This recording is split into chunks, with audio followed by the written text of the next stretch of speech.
So today I'm here to talk about attention management, and one of the things that I've come to learn over many years of working on this idea of work-life balance and organizational and productivity strategies is really this idea out there that everything's about time management. If you can just manage your time just right, everything will fall into place.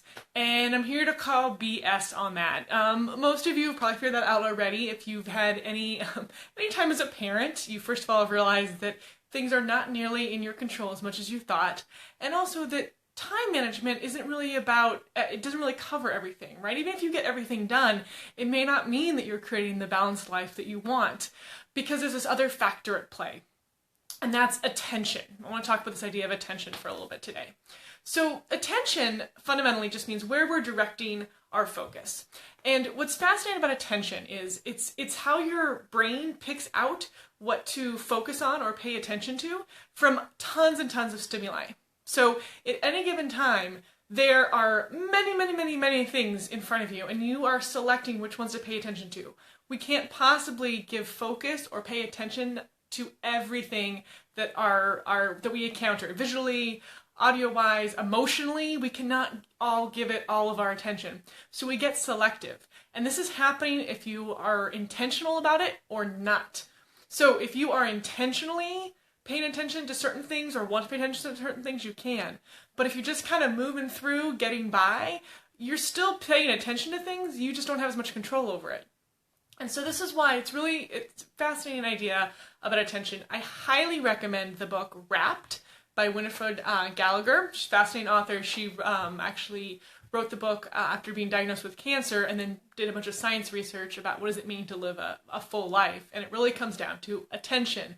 It's not about what we do as much as it is what we pay attention to in our daily lives. And one of the takeaways from that book was this idea that attention is basically what we pay attention to is the story of our lives. So what we are doing is less important than what we're paying attention to, because that's what gets recorded, and that becomes the story of our lives that we tell ourselves, that we tell others, and we actually live. So with that idea that attention is so important, I think it's really important to think about, if you've been busy managing your time, take a break from that and think about what it would look like to manage your attention. And the two ways I teach folks to do this is two shifts. Pretty simple. One is to shift your focus to the positive, and one is to shift your focus to the present. And shifting to the positive, that's the first one. It doesn't mean you just look at everything like this Pollyanna view and everything's sunshine and rainbows, because we all know not everything is sunshine and rainbows. But it is about trying to notice the positive and actively practicing the act of noticing the positive in everyday life, even when things get difficult. Because remember, there's always more going on around us than we can pay attention to. So if you can get selective and pay attention to things very specifically that are positive, you're going to bring more of that into your world and into the story of your life. The second is to focus on the present. And that's another one I think that a lot of us get caught up in, especially if we're busy with work and with kids and all the things.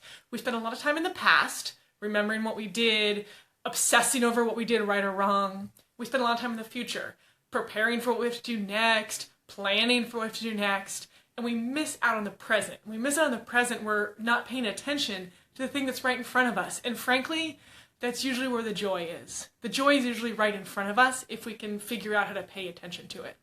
And that's the one that's been the hardest for me to shift my attention to. I'm always living in the future, making plans for the next thing, and it takes work for me to shift my attention to the present. But every time I do, I'm rewarded. And I'll just share one quick tip for that I use. As a planner, it's really hard for me to shift to the present. I'm planning.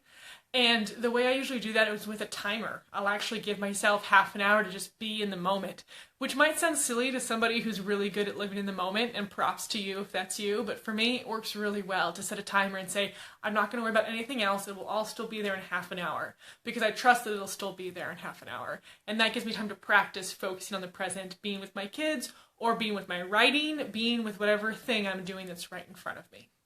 So that's my thoughts today on the importance of shifting away from managing time and start thinking about how to manage your attention.